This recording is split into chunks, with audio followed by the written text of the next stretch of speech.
Hello friends, welcome back to my channel the Bong লাইফস্টাইলে তোমাদের সকলকে স্বাগত। ফ্রেন্ডস, এখন আমরা চলে এসেছি কার্শিয়াংয়ের মনোরম পরিবেশে অবস্থিত সানিসাইড ইকো ভিলেজ রিসর্টে। তোমরা সকলেই জানো কার্শিয়াংকে মেঘের শহর বলা হয়, আর দেখতেই পাচ্ছ এই রিসর্টটিও মাঝে মাঝে মেঘে ঢেকে যায়। এই প্রাকৃতিক সৌন্দর্যের মধ্যে থাকার অভিজ্ঞতাটা একদমই অন্যরকম, আর সেই অভিজ্ঞতার কথাই আজ আমি আমার এই ভিডিওতে শেয়ার করব। তো সেটা জানতে হলে আমার চ্যানেলটিকে সাবস্ক্রাইব করে ভিডিওটি দেখতে থাকো। ফ্রেন্ডস, এখন আমরা যাচ্ছি সানিসাইড ভিলেজ রিসর্টে। তো চলো আমরা দেখে নেব এই রিসর্টটি। দেখো, খুব সুন্দর পাহাড়ের উপরে কটেজগুলো করা। আর এদিকে দেখো, আজকে 15 আগস্ট ম্যারাথন হচ্ছে, তার জন্য সবাই চেয়ার আপ করছে। একদম কার্শিয়াং রোডের পাশেই রয়েছে এই রিসর্টটি।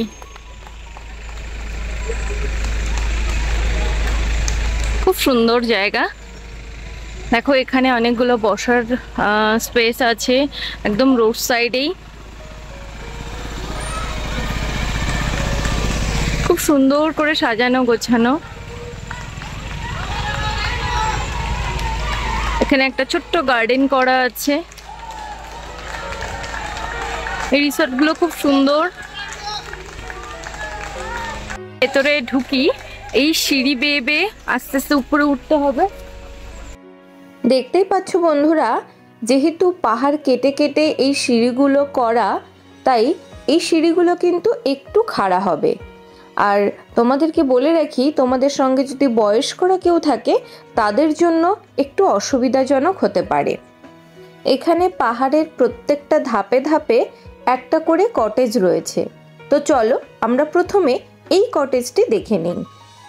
দেখো, কটেজটি কিন্তু খুব সুন্দর, একদম উডেন ফিনিশড। ভেতরে ঢুকে আমরা প্রথমেই একটা কুইন সাইজের বেড দেখতে পাবো, এবং এদিকে দেখো বড় একটা উইন্ডো, যেখান থেকে তোমরা কার্শিয়াংয়ের মেঘটা খুব সুন্দরভাবে দেখতে পারবে।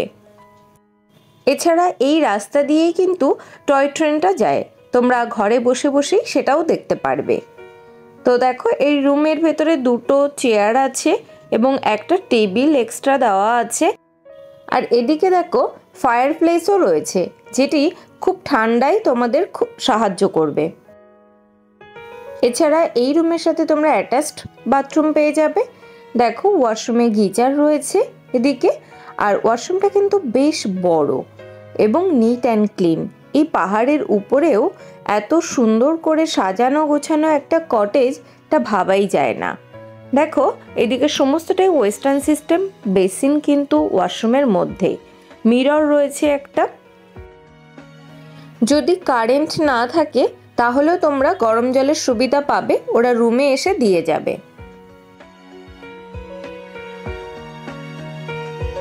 এবারে চলো এই কটেজ থেকে বেরিয়ে আমরা আরও একটা উঁচু ধাপে উঠে আরেকটা কটেজ দেখে নিই।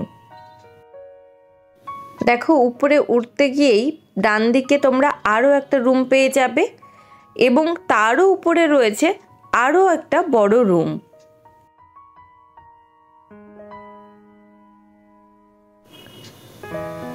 আরেকটু উপরে এই যে দেখছো একটা কটেজ, এখানেই কিন্তু আমরা ছিলাম। এই রুমটাও আমি তোমাদের সঙ্গে শেয়ার করব।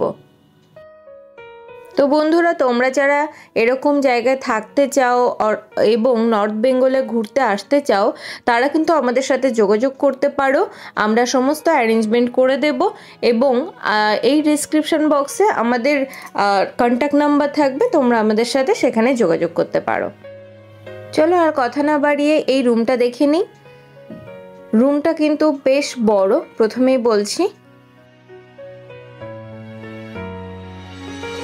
রুমে ঢুকেই একটা কিং সাইজের বেড পেয়ে যাবে। এদিকে দুটো কমপ্লিমেন্টারি জলের বোতল, দুটো সোফা এবং অসাধারণ ভিউ পেয়ে যাবে এই রুম থেকে। রুমটা যেহেতু একটু উঁচুতে, সেই কারণে এখান থেকে তোমরা টয় ট্রেন, পাহাড়ের বিভিন্ন খাদ, এছাড়া যে জঙ্গলের মধ্যে তোমরা রয়েছো সেই ফিলটাও কিন্তু পাবে। এখানে ফায়ার প্লেসও রয়েছে, যেটা খুব ঠান্ডার হাত থেকে তোমাদের রক্ষা করবে। এই রুমে তোমরা দুজন তো থাকতেই পারবে, যদি কোনো বাচ্চা থাকে তোমরা কিন্তু তাকে নিয়েও থাকতে পারবে। আর সব থেকে বড় ব্যাপার হলো এই রুম থেকে যে ভিউটা তোমরা পাবে সেটা আমার মনে হয় না আর কোনো হোটেল থেকে পাবে। চলো বন্ধুরা, এবারে আমরা ওয়াশরুমটা দেখে নিই। ওয়াশরুমে এক্সস্ট ফ্যান আছে, গিজার আছে, এবং যেটা আমি আগেও বললাম, কারেন্ট না থাকলেও তোমরা গরম জল পেয়ে যাবে, এবং এই ওয়াশরুমে তোমরা সমস্ত রকম ওয়েস্টার্ন ফেসিলিটি পেয়ে যাবে। তো বন্ধুরা, ঝটপট করে যারা নতুন আমার চ্যানেলকে দেখছো একটু সাবস্ক্রাইব করে দিও এবং বন্ধুদের সাথে ভিডিওটা শেয়ার করে দাও প্লিজ। এবারে চলো রুমের ভাড়াটা একটু তোমাদেরকে বলে দেই।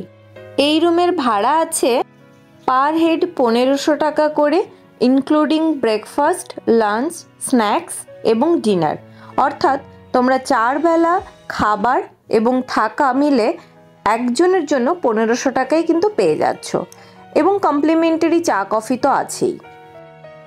রুমের ভেতরটা তোমরা আরও একবার ভালো করে দেখে নাও, তারপরেই আমরা এই রুম থেকে বাইরের দৃশ্যটা তোমাদের সঙ্গে শেয়ার করব। দেখো কটেজের বাইরেটা কি সুন্দর, এবং কটেজ থেকে বেরিয়েই কিন্তু তোমরা এখানে বসার জায়গা পাবে। এখানে বসে বসে তোমরা প্রাকৃতিক সৌন্দর্য উপভোগ করতে পারবে।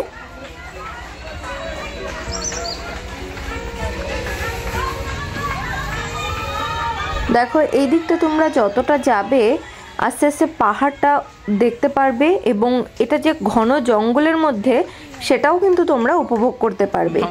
এদিকে দেখো টেন্ট রয়েছে, কিন্তু টেন্টটা এখনো চালু হয়নি। বেশ কয়েকটা টেন্ট রয়েছে এদিকে, আর গভীর জঙ্গলের মধ্যে ঢুকলে সেখানেও কিন্তু রয়েছে বেশ কয়েকটা টেন্ট। চলো এবারে আমরা খাবারের জায়গাটা একবার দেখে নিই। এখানে স্পেসটা একটু কম আছে, একসাথে অনেকের অ্যারেঞ্জমেন্ট এরা করতে পারবে না, সেই বুঝে তোমরা খেতে চলে আসবে এদিকে। বন্ধুরা, আমার ভিডিওর ডেসক্রিপশন বক্সে আমার নম্বর এবং এই হোমস্টের নাম্বারও থাকবে।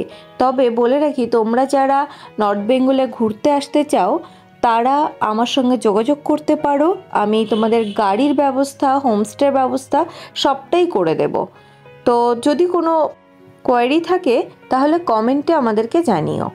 আর চলো দেখো এই জায়গাটা কি সুন্দর, একদম মেঘের মধ্যে তোমরা বসে এই প্রাকৃতিক সৌন্দর্যটা উপভোগ করতে পারবে। এদিকে ছোট একটা গার্ডেন আছে, বিভিন্ন ফ্লাওয়ার আছে এদিকে, আর রাস্তার সাইডেই যেহেতু এই হোমস্টেটা, তোমরা এখান থেকে টয় ট্রেন দেখতে পারবে, এবং যে মেঘের খেলা সেটাও কিন্তু এখান থেকে খুব সুন্দরভাবে উপভোগ করতে পারবে।